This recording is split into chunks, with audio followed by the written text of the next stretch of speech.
பாத்தீங்கன்னா ரொம்ப நாள் கழிச்சு அடுத்த வீடியோ எடுக்கிறோம். அப்புறம் இன்னைக்கு vlog பாத்தீங்கன்னா அண்ணா ஸ்டேடியம் ஸ்விம்மிங் பூல்.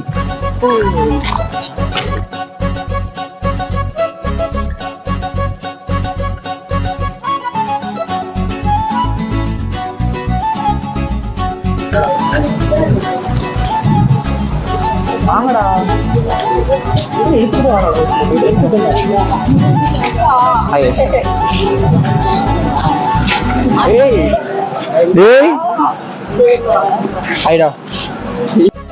చాలా నీయారడా. Meanwhile, 10th school topper guys இவன் தான் சார். ரொம்ப நன்றி, ரொம்ப சந்தோஷமா இருக்கு எனக்கு. நைட் தூக்கமே வர மாட்டேங்குது இது நினைச்சினா. ரொம்ப சந்தோஷமா இருக்கு. நான் வந்து ஸ்கூல் வந்து கம்மியா படிச்சேன். தேங்க்யூ. அக்கௌண்ட் 4 ரூபா தான் இருக்கு. இப்பதான் பே பண்ணேன். பாய்னே பாய் லைக் பண்ணுங்க, ஷேர் பண்ணுங்க, கமெண்ட் பண்ணுங்க.